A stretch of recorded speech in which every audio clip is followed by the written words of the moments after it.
வணக்கம், நான் சந்துரு. நாம் இன்னைக்கு மதுராந்தகம் திருவெண்காட்டீஸ்வரர் கோவிலுக்கு தான் வந்திருக்கோம். தோல் நோய் பிரச்சனைகளுக்கு ஒரு தீர்வளிக்கும் திருத்தலமாக இந்த தலம் விளங்குது. ராஜகோபுரம் 5 நிலைகளை கொண்டு மிக அழகாக காட்சியளிக்குது. 1000 ஆண்டுகளுக்கு மேலான ஒரு பழமையான கோவில் தான் இது.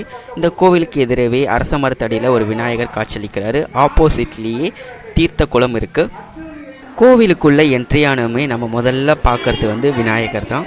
நம்ம விநாயகரை வழிபாடு பண்ணிவிட்டு கோவிலுக்குள்ளே போகலாம். ஃபஸ்ட்டு நம்ம பார்க்குறது கொடிமரம். அதுக்கு அடுத்தது நந்தி தேவர் இருக்கார். மதுராந்தகம் முதலாம் பராந்தக சோழனால் உருவாக்கப்பட்டது. வெண்காட்டீஸ்வரர் கோவில் கண்டராதித்த சோழனால் கட்டப்பட்டது.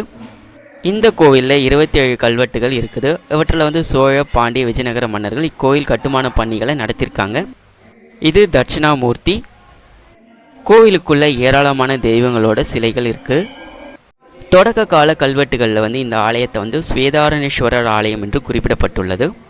இந்த கோவிலுக்குள்ளே இங்கே ஒரு பெரிய மாமரம் இருக்கும், இப்போ இல்லை. இங்கே விநாயகர் அமர்ந்த குளத்தில் அழகாக காட்சியளிக்கிறார். இந்த இடத்துல மேற்கு முகமாய் பார்த்த மாதிரி சூரிய தேவன் காட்சியளிக்கிறார். இந்த ஆலயத்தோட கருவறையை சுற்றி ஏராளமான தெய்வங்களை நம்மளால் பார்க்க முடியும். இந்த பகுதியில் ஏராளமான நாகதேவதைகள் மற்றும் சிவபெருமான் பிள்ளையாரை பார்க்கலாம். இங்கே பிரம்மதேவர் காட்சியளிக்கிறார். பக்கத்திலே சண்டிகேஸ்வரர் ஆலயமும் துர்க்கையம்மன் ஆலயமும் இருக்குது.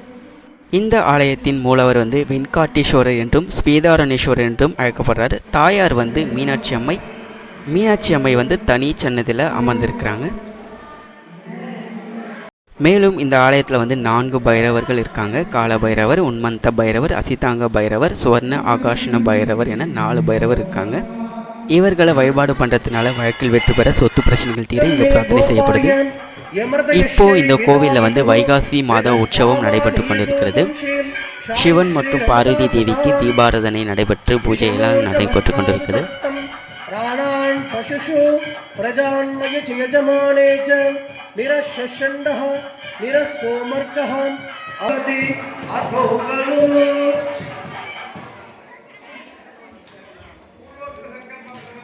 இங்கே ஒரு நந்தி வாகனம் இருக்குது, பார்க்குறதுக்கு ரொம்ப நல்லா இருக்குது. சிவனும் பார்வதி தேவியும் ஊர்வலம் சுற்றத்துக்கு ரெடி ஆகிட்டாங்க. சாம்பிராணி புகையில் அப்படியே கைலாயத்துலேருந்து சிவபெருமானும் பார்வதி தேவியும் வரா மாதிரி அவ்வளோ அழகாக இருக்குது. மீனாட்சி அம்மை தனியாக வராங்க. அலங்காரம் பூ அலங்காரம் ரொம்பவே அழகாக பண்ணியிருக்காங்க, பார்க்குறதுக்கு ரொம்ப நல்லாயிருக்கு. முதல் கோவிலுக்குள்ளேயே அப்படியே சுற்றி வந்துட்டு அப்புறமா கோவிலுக்கு வெளியே போய் ஊர்வலம் நடக்கும்.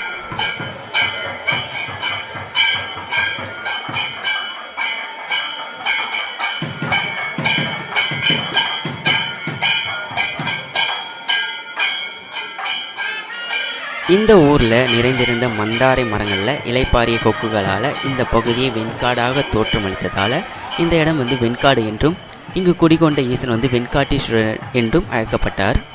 இந்த கோவிலின் மற்றொரு சிறப்பாக மதுராந்தகத்து வட திருச்சிற்றம்பலம் அமர்ந்த பெருமானே என திருப்புகழில் அருணகிரிநாதர் இந்த கோயிலோட ஈசனை பற்றி பாடியிருக்காரு. இந்த கோவிலுக்குள்ளே எங்கே பார்த்தாலும் ஏராளமான மரங்கள்லாம் இருக்குது.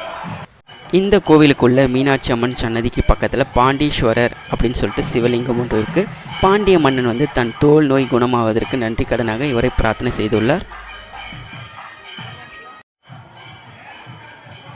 இங்கே ஒரு நாகலிங்க மலர் மரம் ஒன்று இருக்குது, பார்க்குறதுக்கு ரொம்ப அழகாக இருக்குது. பூக்கள் பூத்து பகலில் பார்த்தா இன்னும் அழகாக இருக்கும்.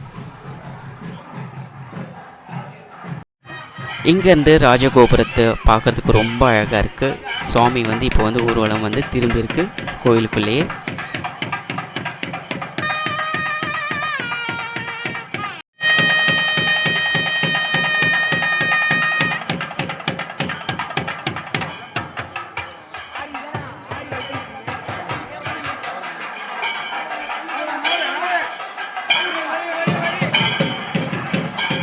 ஊர்வலக்கூடை இது.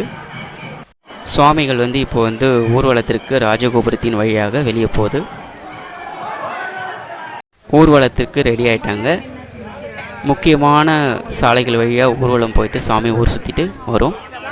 மீனாட்சி அம்மை பார்க்கறதுக்கு அலங்காரத்தில் ரொம்ப அழகாக இருக்காங்க. ஓகேங்க, இந்த வீடியோ உங்களுக்கு பிடிச்சிருக்குன்னு நம்புகிறேன். மீண்டும் அடுத்த வீடியோவில் சந்திக்கலாம். Until bye from Chandru.